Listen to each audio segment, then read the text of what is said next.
There's a moment right before winter truly settles in, when the world feels like it's holding its breath. Not cold yet, not frozen, just waiting. That morning felt exactly like that.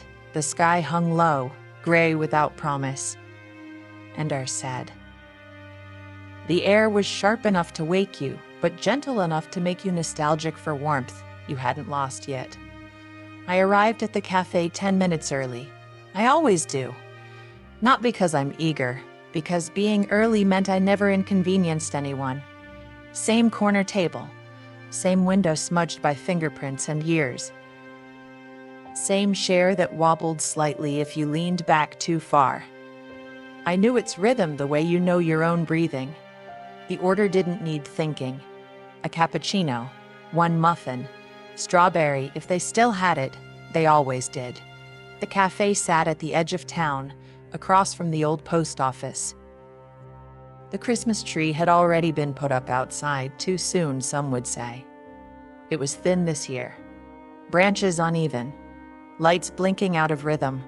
The kind of tree that looked like it had been chosen last, but placed anyway.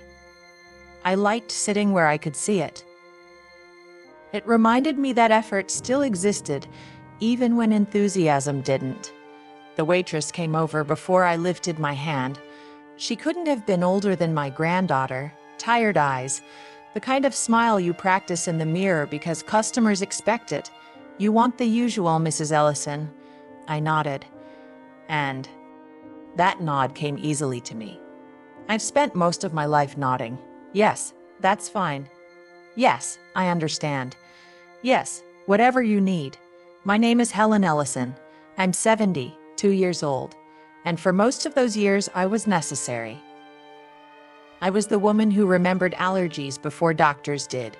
The woman who kept spare gloves in her purse, just in case. The one who knew which child needed quiet and which one needed distraction. Mother, grandmother, the quiet glue, the kind no one notices until it stops holding. The door chimed. Daniel walked. My son. He used to run late for everything, school, birthdays, apologies. Now he arrived exactly on time, like someone who learned punctuality from fear instead of habit.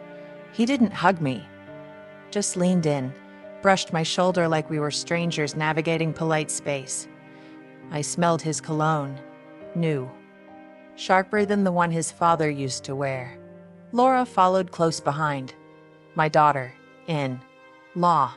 Her coat was already halfway off before she reached the table. Purposeful, efficient, she pulled her chair out with precision and sat like this was a meeting she intended to lead. She didn't look at the menu. She never does. We sat. The clink of cups filled the space between us.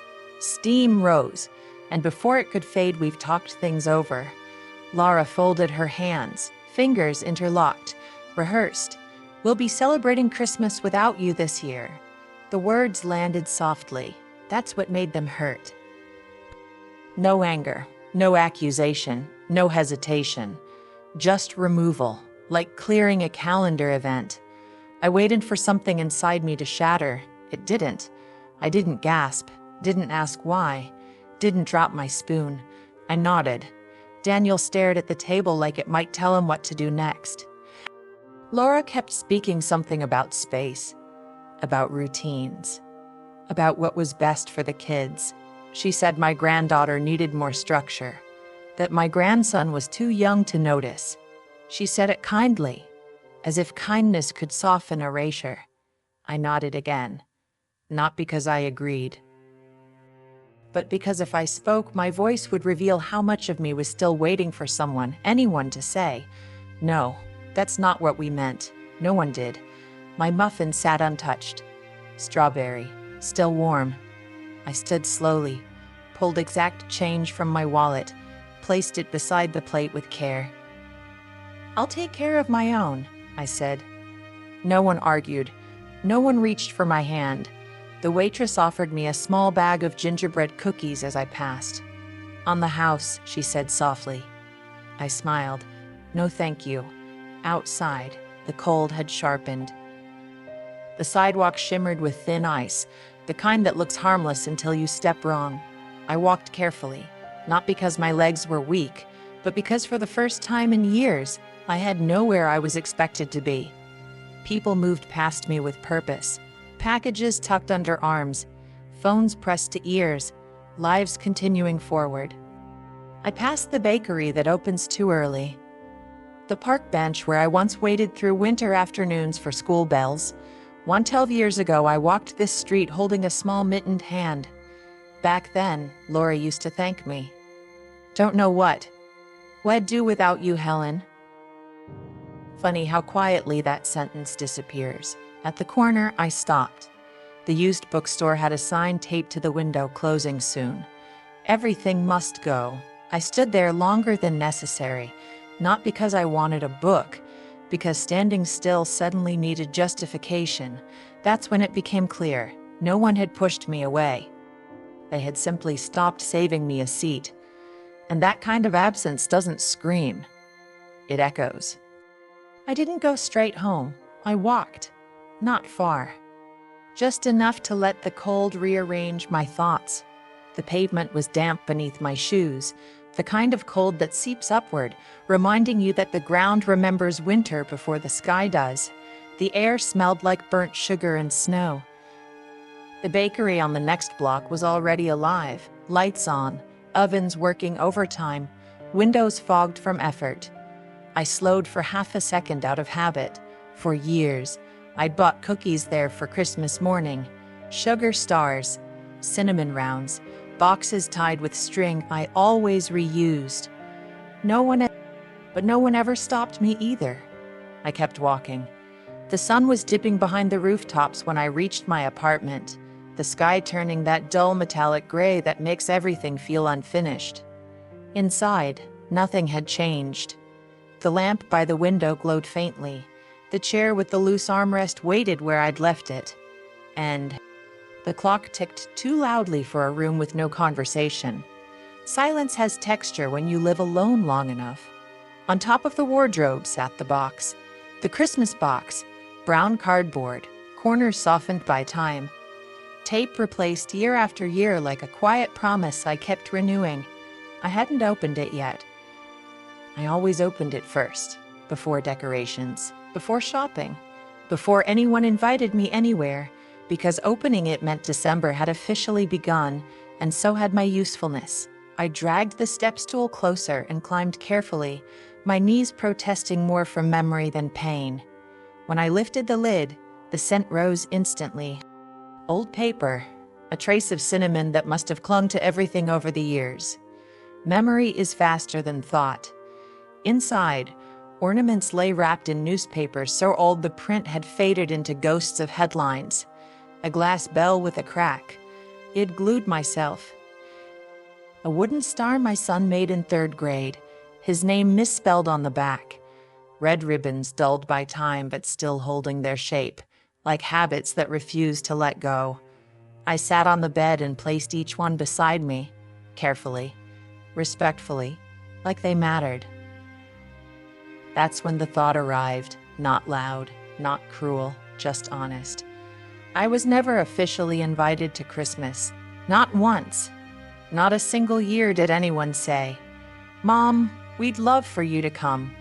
Instead, December always began with silence, and I filled it. I made lists. Who'd grown out of coats, which colors my granddaughter liked this year. I shopped early, not because I was organized, but because waiting felt dangerous. Waiting felt like being forgotten. I wrapped everything in snow, patterned paper, tied ribbons neatly, believing that presentation might earn presents. For my granddaughter, soft things. For my grandson, toys with too many pieces. For my son, gift cards tucked into envelopes I never signed, because mothers don't need credit. They rarely opened them in front of me. I told myself that didn't matter. Love didn't need applause. But sitting there, surrounded by ornaments no one had asked me to hang. I wondered when I'd confused being useful with being loved. I closed the box, not because I was done, but because I wasn't ready. That afternoon, I went out again. The bookstore on Pine Street was still open. The one with uneven floors and a bell that rang like a small promise every time the door moved. I didn't plan to buy anything. I just needed to stand somewhere that smelled like stories instead of expectations. The owner looked up from behind the counter and smiled. "Helen," she said warmly. "Shopping for the little ones already?" The question landed heavier than she intended. "No," I said after a pause. "Not today." She didn't ask why. She poured me a cup of tea like she'd done it 100 times before. I wandered into the children's section. Bright covers, happy endings, worlds where someone was always waiting at the end of the page. One book stopped me. The same story I used to read to my son when he was small. I remembered slowing my voice at his favorite parts, dragging out sentences so bedtime wouldn't arrive too soon. I remember thinking, if I tell the story just right, maybe he'll never grow up enough to stop needing me. The owner appeared beside me. "We're starting something new," she said softly. "Story time. Saturday mornings. Kids come in their pajamas." She hesitated. "You'd be wonderful at it." I laughed, quietly, carefully. "I don't think anyone needs to hear me anymore." She looked at me, not with pity, but with certainty. "That's not true," she said. "It's just that the ones who needed you most forgot how to listen." I didn't answer. Some truths don't need defending. I left empty-handed, except for a small card with the schedule printed neatly across the front. That night back home, I sat at the table with my notebook open. No lists, no reminders, just a blank page. For years, December had told me who I was supposed to be. This time I wrote one sentence of my own. This year, I'll bring nothing and see who still calls.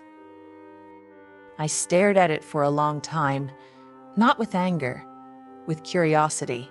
For the first time, I wondered what might happen if I stopped preparing for people who had already decided to go on without me. The clock ticked. The apartment stayed quiet, and somewhere beneath the stillness, something inside me shifted, not just finally letting go. I used to be an accountant. That's something people forget about me. They remember the casseroles that arrived without asking, the babysitting that required no scheduling, the way I always said yes before anyone finished the sentence. But before I was anyone's mother, before I learned how to soften my voice, before I learned how to fold myself smaller, I worked with numbers. And numbers don't lie. They don't offer excuses. They don't bend to emotion. They don't reward good intentions. They just sit there, unchanging, waiting for you to be honest. The morning after brunch, I pulled out my old files, not with anger, with curiosity. That felt important. The dining table filled slowly, the same table where I'd wrapped Christmas gifts for years, smoothing paper so no crease would suggest carelessness. Bank statements, receipts, mats, folders labeled in my old handwriting, precise, deliberate, still confident, envelopes I'd never thrown away because someday I might need them. I told myself I was organizing, but habits are honest things. Before I realized it, I had a pen in my hand, and I began to add. Internet bills I'd kept in my name so the kids wouldn't be inconvenienced. Emergency repairs paid quietly when the basement flooded. A car down payment I covered because it would be easier this way. Tuition deposits, medical bills, groceries delivered and never mentioned again. I wrote everything down, year by year. Just arithmetic. I noticed patterns. How the amounts increased when my usefulness did. How my own expenses stayed modest, unchanged, contained. At the bottom of the page sat the final number. Clean. Unemotional. It stared back at me like a stranger who knew too much. It wasn't the amount that touched. It was the realization that I'd never once asked when it was enough. I'd assumed love meant endurance, that as long as I could stand, as long as I could give, as long as I could nod, there would always be a place for me. I looked at my phone. No missed calls, no messages, just quiet. I pressed a button and left a voicemail for my bank.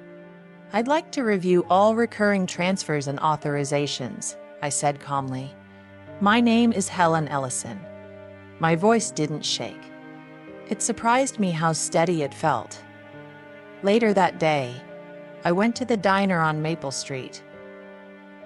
The one with round tables and toast that comes out perfectly crisp, like it remembers how breakfast used to be.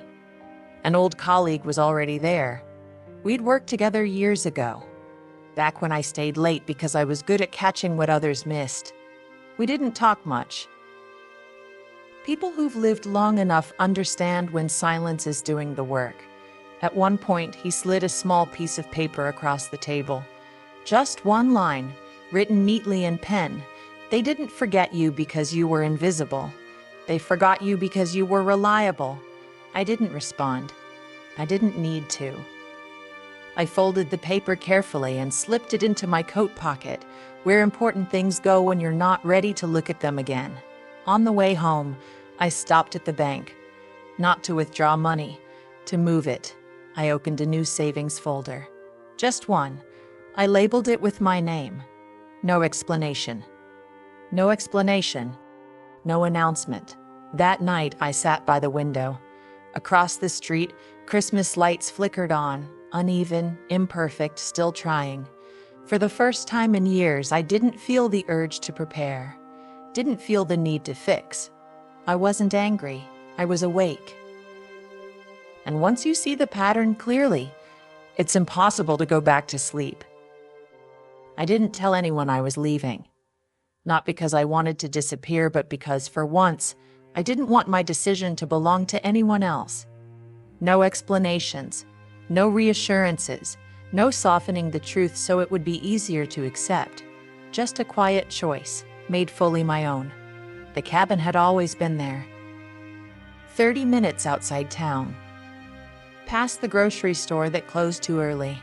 Past the road where the pavement cracked and the lines faded. Tucked behind tall pines that leaned toward one another like they were keeping secrets. My husband built it himself. Every stone in the foundation placed by his hands. Every beam measured twice. Then once more, just to be sure. He believed careful work was a kind of love. It was the first place we ever called ours. Before schedules. Before obligations. Before life learned how to interrupt. I packed lightly. A change of clothes. My notebook. The book I never bought but never forgot. I stood by the door for a moment before leaving. Waiting, out of habit, for someone to ask where I was going. No one did. When I turned the key in the ignition, something loosened in my chest. Not relief, permission. The road narrowed as I drove. Houses thinned. Streetlights disappeared. Cell signal flickered, then vanished completely. The world grew quieter in a way cities never allow. Not empty, just undemanding. When I opened the cabin door, the smell reached me first. Old wood, cold ash, time that hadn't been disturbed. Nothing had changed, because no one had come. I stood there longer than necessary, letting the stillness settle around me. Not loneliness, recognition. I lit the fireplace slowly, letting the flame find its way without being rushed.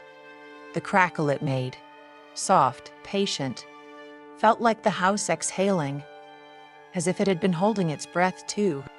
I didn't decorate right away, didn't unpack the small tree, didn't reach for the box of ornaments. For the first time in years, I didn't feel behind. I sat on the worn sofa and listened. The floorboards creaked, not in complaint, but in greeting. That afternoon, I walked the trail down toward the lake. The water had begun to freeze. Thin ice stretched across the surface like frosted glass, beautiful, fragile, unfinished. I stood there thinking about all the things I'd rushed before they were ready. I wasn't alone for long. Near the market stall at the edge of the road, a woman from my past recognized me. We went to school together, though neither of us said it out loud at first. Time has a way of rearranging faces. We bought pastries, drank cocoa that steamed in the cold air. sat on the cabin steps without explanation. No talk of children, no inventory of who had stayed and who had left. At a certain age, you stop asking those questions. You already know the answers. When she left, she didn't promise to return. She didn't need to. That evening, someone knocked on the door. A neighbor from over the hill. A man with quiet manners and hands that knew work. He handed me a tin of cookies wrapped in wax paper. "Cold season," he said simply. I nodded. No small talk, no expectations. Just kindness without obligation. The fire burned low that night. The wind pressed gently against the windows. The cabin held, and for the first time and longer than I could remember, I wasn't waiting for the phone to ring. I noticed the car before I noticed my own reaction. Silver, parked just beyond the tree line. The kind of car you don't forget, the one that once carried car seats, groceries, arguments that never finished, laughter that left cracks in the upholstery. I stood at the window with my teacup warm in my hands. Steam curling slowly in the winter light. I didn't step back. I didn't step forward. I waited. They sat inside the car for a moment, long enough to decide who would speak first, who would break the tension. Laura got out first. She carried a box wrapped in red paper, ribbon pulled tight at the corners, too tight, like she was trying to hold the moment together. Daniel followed slowly.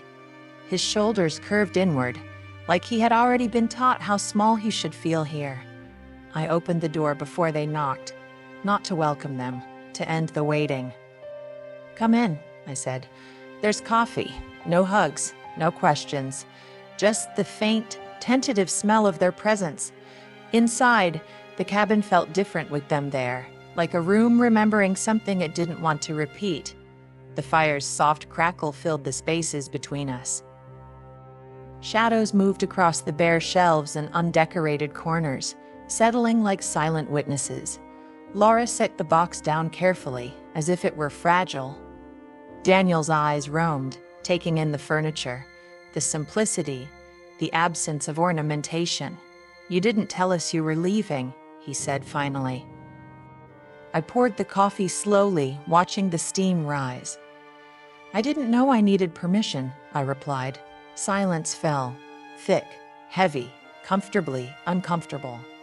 Laura spoke next. "We didn't mean to hurt you." I didn't answer. Hurt wasn't the word. Hurt is sharp, immediate. What they had done was systematic, absence dressed as thoughtfulness. My granddaughter stood near the small table. She held something handmade, a crooked wreath of pine branches wired together with uneven hands but careful heart. I reached out, feeling the needles prick my fingers. "Thank you," I said. That much was true. "You not being there," he said quietly. It made things feel empty. I met his eyes steadily. "No one said anything when I was there," I replied. "Now I'm quiet, and suddenly that's the problem." No one argued. Laura shifted slightly in her seat. "We brought gingerbread. Your favorite," she said softly. I nodded. I didn't open the box. Some gifts arrived too late to mean what they were meant to mean. When they stood to leave, I didn't follow them to the door. I stayed seated. The cabin held its calm. The fire crackled. The wind whispered against the windows. Outside, I heard the crunch of snow under shoes, a car door closing, the engine starting, and then I felt something I hadn't expected. Not triumph, not relief, closure, a quiet certainty that, for the first time, absence could hold meaning as much as presence. I sat for a while longer, listening to the settling of the cabin, the sound of stillness with nothing left unresolved. For the first time in years, no one's expectation pressed on my chest. I poured another cup of coffee. The steam curled around me like a promise. I was awake. I was here. I was enough. The snow fell lightly. The morning I went back into town. Not enough to slow traffic. Not enough to obscure the familiar. Just enough to soften the edges of things, the sharp corners of fences, the hard angles of rooftops, the distant echoes of people rushing through lives that weren't mine to manage. Inside were cinnamon cookies I'd baked the night before. Not because anyone asked. Not because I expected applause. Because I wanted my hands to remember warmth. Because baking, once, had been a language I understood when words failed. The bookstore door chimed when I stepped inside. Evelyn looked up from the counter, eyes bright behind her glasses, a smile hovering like a welcome I didn't know I needed. "You came," she said. I nodded. That nod felt different now. It wasn't the polite, automatic nod I gave to requests or instructions. It was deliberate, measured, mine. Children sat on the rug by the window, legs crossed, mittens piled beside them like tiny towers of expectation, free attention. Their faces were open, bright, uncomplicated in ways adults forget. I sat in the chair Evelyn had placed for me. No podium, no microphone, no list of who I was. Just a woman, just a book. I opened to the first page and began. The story was simple. An old woman living alone in the woods. A fire she learned to light for herself. Visitors who came and went without expecting her to remain the same. The children didn't interrupt. They leaned in. Eyes wide, breath soft, completely present. I realized, in that moment, that I wasn't giving something away. I was sharing it. And sharing felt different. Brave, whole. When I finished, one of the children raised a small hand. "Will you tell another one?" I smiled, and something inside me warmed, quiet, steady, unexpected. "Yes," I said. After they left, Evelyn handed me a small card. "We'd like you to do this regularly," she said gently. "If you want," she hesitated. "What should we call you?" I thought about it. All the names I'd carried, Mother, Grandma, the reliable one. The one who always made herself small to fit expectations. None of them fit anymore. "Just Helen," I said. She wrote it down. No titles, no lists, no roles. That afternoon, I walked home slowly. The air was cold, but the snow crunched beneath my boots, soft and steady, a rhythm I hadn't noticed before. I passed houses filled with noise, with silence, with lives moving in directions that no longer required my interference. None of them needed me to be anything. Back at the cabin, I hung the wreath my granddaughter had made by the window. Not as an apology, not as a reminder of absence, but as a quiet acknowledgement. This is who I am. This is the world I choose to enter, with or without permission. That evening, I sat at the table with my notebook open. Today, someone listened. I closed it gently. For the first time in years, I didn't feel folded away. I didn't feel small. I didn't feel invisible. I felt Helen, and that was enough.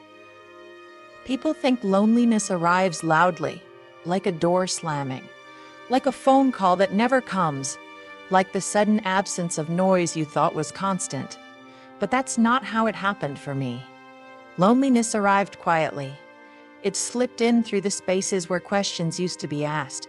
"What time will you come? What dish are you? Can you stay a little longer?" When those questions vanish, you don't notice immediately.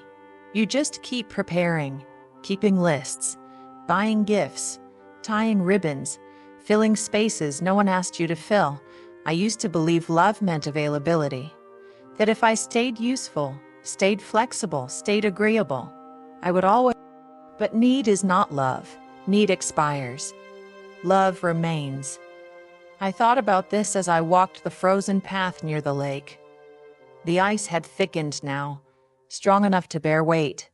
Solid, but not perfect. Cracks ran faintly beneath my boots, reminding me that even the strongest surfaces have limits.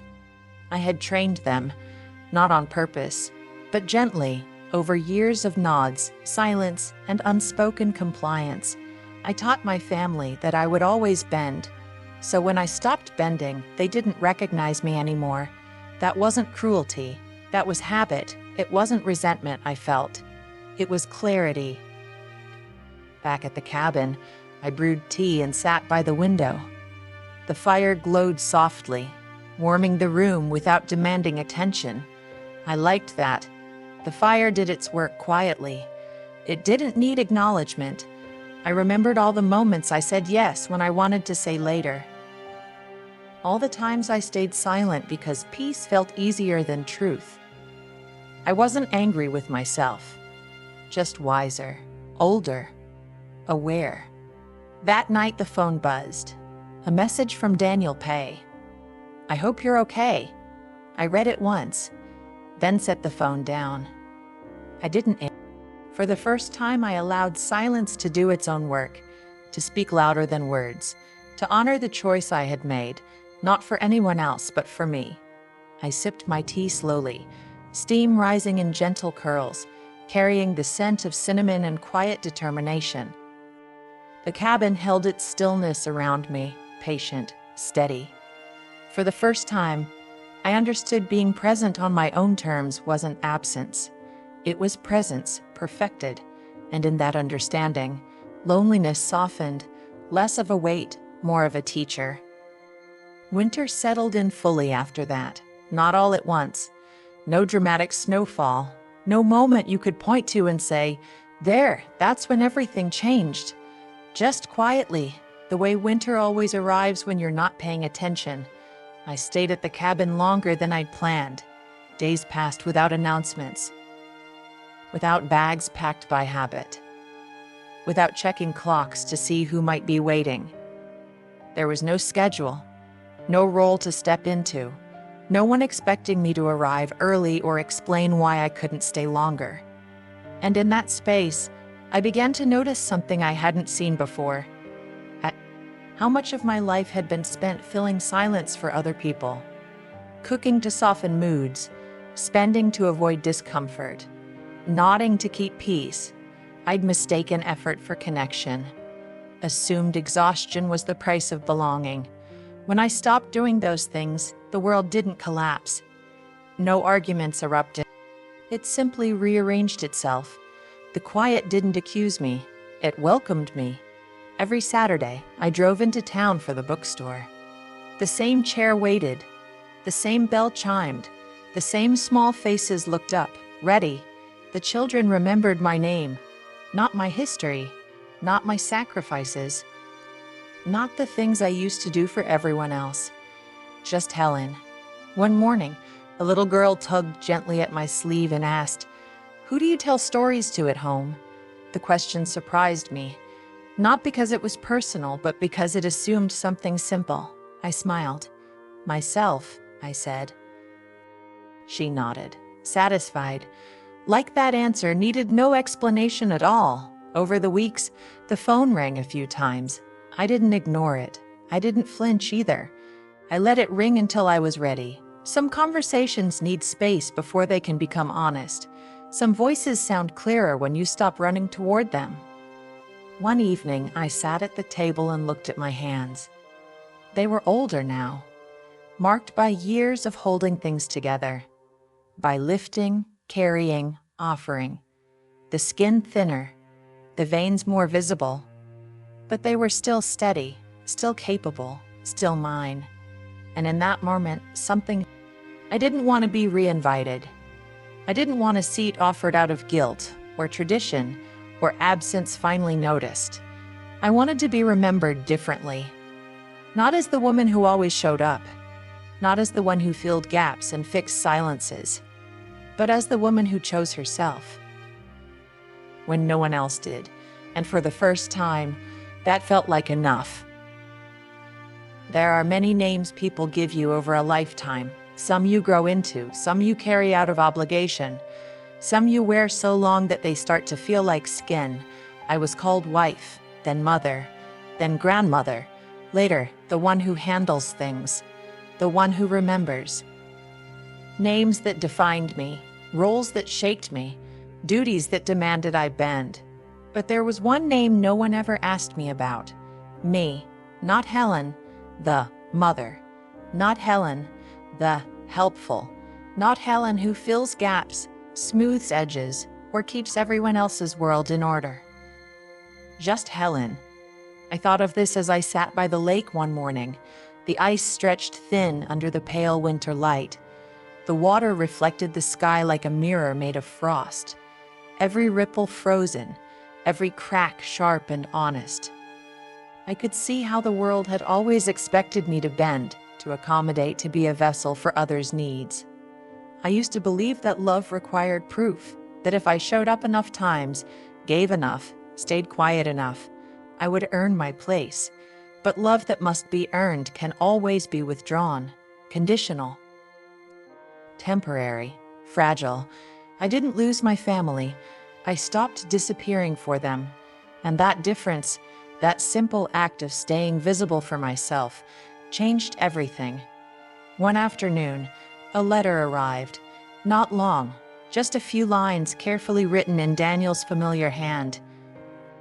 He wrote that he was learning how silence works, how it can either punish or protect, how it can teach lessons more powerful than words. I folded the letter slowly. I held it in my hands, letting the paper warm in my fingers. I didn't rush to answer. Some realizations don't need applause, they need time. That evening, I returned to the cabin. The fire crackled softly as I settled into the worn chair, the glow brushing my cheeks. I set my notebook on the table. I breathed, and I wrote one final line. I belong to myself. The words felt strange at first. Unfamiliar, like stepping into shoes that had been waiting for decades. Then, right, natural, permanent. I closed the book, the leather cover soft beneath my fingers. The fire's warmth settled in my chest. Outside, snow began to fall again, soft, unhurried, complete. The world hushed around me, patient. And for the first time in a long time, I felt no absence, no expectation, no debt. Just me, Helen, whole. There's a kind of love that doesn't announce itself. It doesn't arrive with flowers or explanations. It doesn't come bearing apologies wrapped in careful words. It doesn't ask to be seen, praised, or repaid. It simply stays. I learned that late in life, not because no one ever loved of me, but because I had mistaken endurance for devotion. For years, I believed my worth lived in what I could carry for others. Meals prepared without being asked, money offered without being acknowledged, silence kept so peace wouldn't fracture. I thought if I made myself smaller, there would always be room for me at the table. Love does not require disappearance, and belonging should never demand erasure. That winter, I stopped setting extra places. I stopped counting chairs, stopped watching doors, stopped waiting for invitations that came only when something was needed, and something unexpected happened. I found my own chair, not borrowed, not tucked into a corner. Mine. Now my mornings begin quietly, with tea steeping slowly, with pages turning without interruption, with sunlight finding its way through the window just as it always does, patient, unannounced. I read, I write, I breathe. On Saturdays, they don't know my history. They don't know what I gave up, or how often I nodded when I wanted to speak. They only know my voice. I tell them stories about people who learn how to stay, not in houses, not in marriages or families or titles, but in themselves. Sometimes my mind drifts back to that brunch, the sentence that ended a season. We'll celebrate without you. I didn't argue. I didn't beg. I didn't disappear. I listened. And then, quietly, carefully, I chose differently. If you're hearing this now, maybe you felt it too. That slow fading, that subtle shift where you realize you've been present everywhere, except in your own life. If so, I want you to know something. It's not too late to save yourself a seat. Not out of anger, not out of pride, but out of respect for the years you've already lived. For the love you've already given. for the self you've kept waiting. My name is Helen, and this is the story of how I finally stayed. If Helen's story touched you, there are more waiting here. Stories of people finding themselves, choosing their own path, and learning to stay. Like, share, and subscribe, and tell us your thoughts in the comments. Your story matters too.